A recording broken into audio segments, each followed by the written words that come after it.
Good morning mga chinggo! Ay naririto ngayon sa Dasma. Bading yun no? Nandito tayo sa Dasma.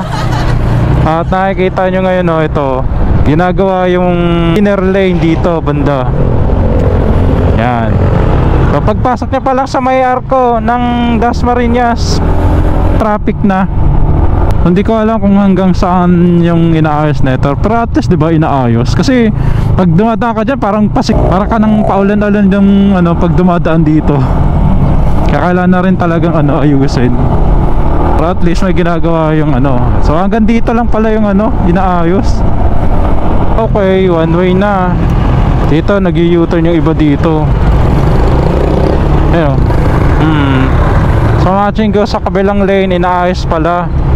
Mga motor nakakadaan, pero itong mga malalaking sasakyan, ayan, hindi siya pwede.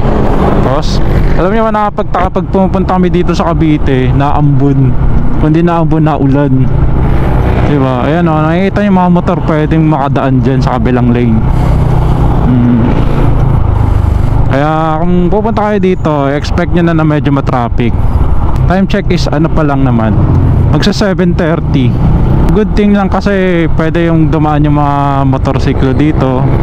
Pero yung mga dito papuntang Dasma, yan, Dasma tsaka papuntang papuntang Silang ba?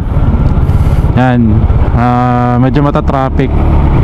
Uy, grabe oh, pati rin dito. Medyo matraffic. Mga banda dito wala na palang inaayos oh, yan oh. Dito din oh, inaayos din. Iba-ibang parts ng dito sa Dasma. Pero dito, maayos naman dito. Alright mga chinggo, pakana naman tayo. So dito naman banda yung SOS Dasmariñas Shopping Mall. Dito naman yung Governor's Drive. Ito naman yung way yung papuntang Trece Martires, Tanza, Naik, Maragondon at Caibiyang Tunnel. Few moments later. Alright mga chinggo, pupunta tayo ng Torres Farm. 37 minutes ang simula dito sa may bandang Langkaan to Dasmariñas. So ayan, Green Breeze Village 1 Subdivision. Welcome to Naik Torres Farm and Resort, 3 kilometers ahead.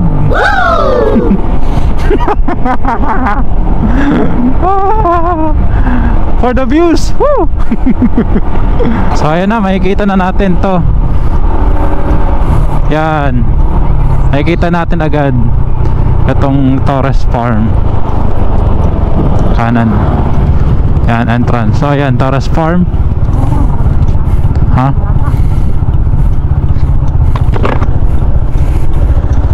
Sila. Good morning sir. Open na po ba sila sir? Open na po ba yung Torres Farm? Pasyal po? Opo. Parking ng motor sir sa kaliwa, International Airport, doon po tayo magbabayad ng entrance. Sige po. Dito daw tayo magpa-park. Dito na tayo mga chinggo sa Torres Farm. Dito na kami.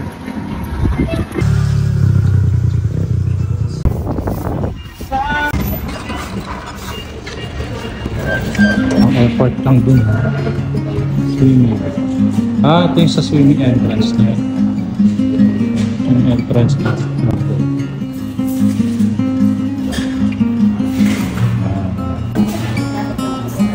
So tara, chinggo. Gana tayo.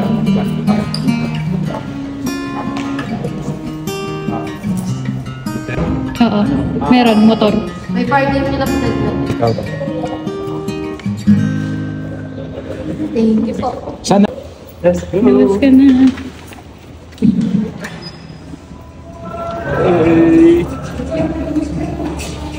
Sasakay na tayo ng airplane.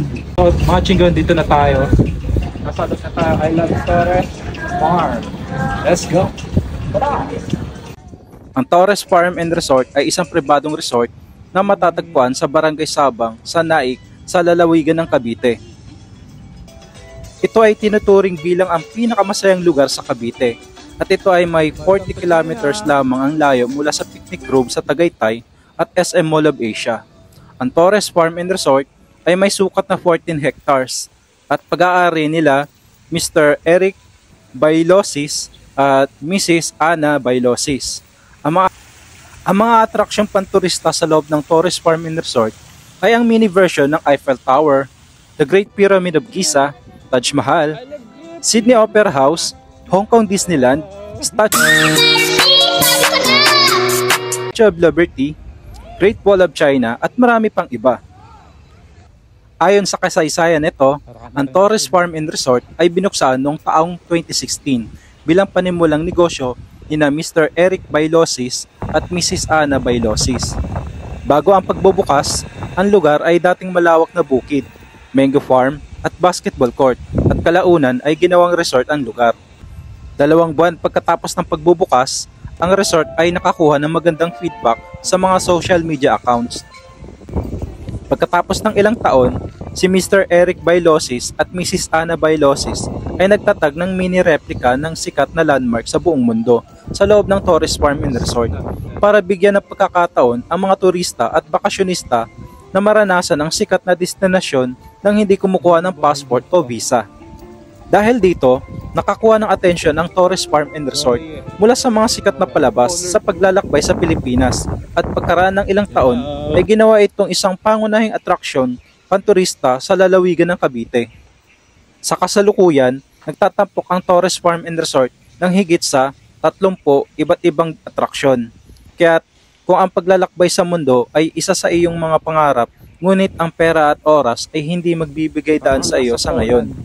Ang pagbisita sa Torres Farm and Resort ay halos magbibigay sa iyo ng magkatulad na excitement dahil ang resort ay nagpapakita ng mga replika ng mga sikat na landmark sa mundo. Sa mga chinggo natin na gusto magpunta at mag-inquire, ay magpunta lamang po kayo sa kanilang Facebook page sa Torres Farm and Resort. At sa mga chinggo natin na gustong pumunta dito via private car, ay pwede po kayong gumamit ng app na Waze or Google Maps. At i-type nyo lang po ang Torres Farm and Resort at hindi na po kayo ililigaw niyan papunta rito. At sa ibang mga chinggo natin na gusto mag-commute mula sa Manila, ay sumakay lamang po kayo ng bus na ang biyahe ay papuntang Naik, Ternate, or Maragondon. Sasabihin nyo lang po sa driver or sa may conductor na ida-drop off po kayo sa may bandang Naik Crossroad. At mula dun sa may drop off ay sasakay lang po kayo ng tricycle. Tapos sabihin nyo lang po dun sa driver na dalhin po kayo sa may Torres Farm and Resort.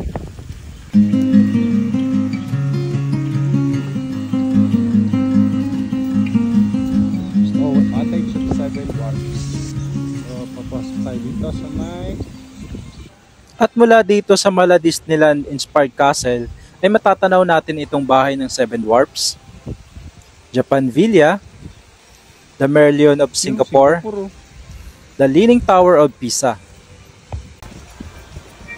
Diba? Pwede mag-swimming pool dito. Pwede maligo eh. Hey! At dito naman sa Japan Villa ay mapifeel mo talaga na para ka nang nakarating ng Japan. Let me tell you, girl, you my little boo thing, so I'll give a hoot what you do. Gutom na kami. Bye-bye. Bye-bye, Torres Farm.